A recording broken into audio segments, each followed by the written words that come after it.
sunnah muakkadah seperti pendapat Imam Asy-Syafi'i, Imam Ahmad bin Hanbal dan Imam Malik. Kata Imam Asy-Syafi'i, minimal ada satu orang yang berkorban setiap tahun di keluarga kita. Kalau semuanya mampu, disunnahkan berkorban semua. Imam Ahmad bahkan berpendapat kalau seandainya pun kita belum mampu secara tunai membayar biaya korban, tapi ada orang yang bisa meminjamkan, orang itu pun sunnah berkorban, asalkan dia yakin bisa membayar, tidak terlilit oleh hutang. Imam Malik berpendapat korban itu wajib bagi orang yang melaksanakan haji dan sunnah muakkadah bagi orang yang tidak sedang melaksanakan haji. Sedangkan Imam Abu Hanifah dan pengikutnya berpendapat hukum korban itu wajib dan sunnah, yaitu bagi orang yang sudah mampu. Ukurannya adalah orang yang memiliki harta satu nisab. Satu nisab zakat itu 85 gram emas, kira-kira harganya 75 juta lah kalau sekarang. Jadi kalau dia punya uang tunai ditambah tabungan tambah emas yang bisa dijual, jumlahnya 75 juta, ditanyakan kepada Imam Abu Hanifah apa hukum dia berkorban, dijawab wajib, kalau tidak berdosa. Nah, untuk apa kita berkorban? Kaum muslimin rahimahullah, banyak hikmahnya. Pertama, agar kita tidak kena racun harta. Jadi harta itu, kecintaan kepada harta itu membuat kita sangat menyukainya dan tidak ingin berpisah dengannya.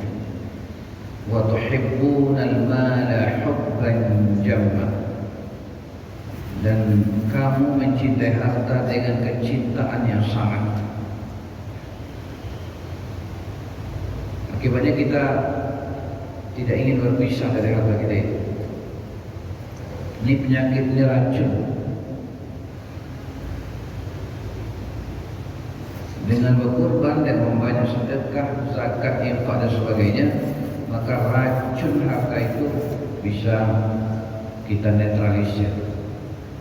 Dan itu bisa diukur nanti. Kalau kita mampu umpamanya, lalu masih mikir-mikir akan berkorban tidak, itu pertanda bahwa kecintaan kepada harta itu masih kuat,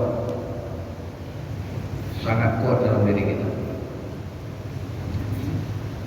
Seperti Qabil, dia diminta berkorban, dipilihnya yang jelek-jelek dari hasil tanaman.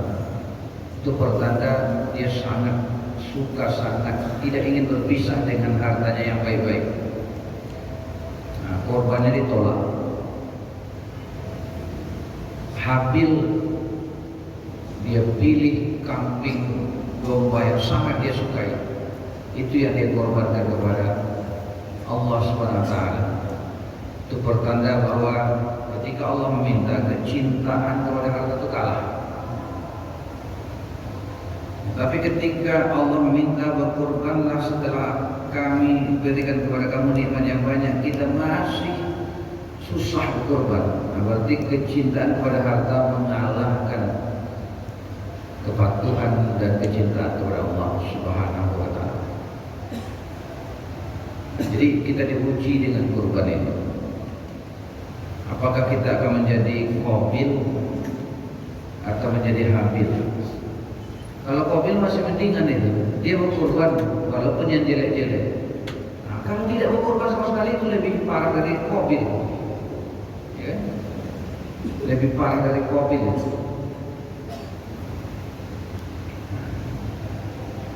Jadi kurban itu salah satu maknanya itu adalah taqarrub, mendekatkan diri kepada Allah. Dengan cara apa? Dengan cara mendapatkan pandangan dan sikap kita yang benar tentang harta. Kalau tidak benar pandangan kita dan sikap kita kepada harta, harta itulah yang akan menjauhkan kita dari Allah. Baik ketika mencarinya, menjaganya, maupun memanfaatkannya. Mencarinya kita tak kenal waktu sampai-sampai meninggalkan kewajiban-kewajiban agama. Menjaganya kita tidak bisa sempat lagi karena menjaga harta itu. Tidak sempat lagi ke masjid, tidak sempat gotong royong, tidak sempat takziah. Dan ketika menggunakannya pun kita berfoya-foya pergi kemana-mana, pergi jalan-jalan ke Eropa, ke Cina, macam-macam. Tapi tidak mampir di Mekah. Nah ini racun harta. Jadi kurban itu adalah cara Allah agar kita jangan tersengat racunnya harta. Kurbanlah sampai kita senang, gemar berkurban. Rugi rasanya tidak berkurban. Jadi salah satu cara mengukurnya ini, ketika ada perintah kurban, kalau sulit rasanya kita berkurban, itu pertanda racun harta itu masih mengancam kita. Sulit kita bersedekah, sulit kita berinfak, berwakaf, racun kecintaan harta itu masih mengancam kita.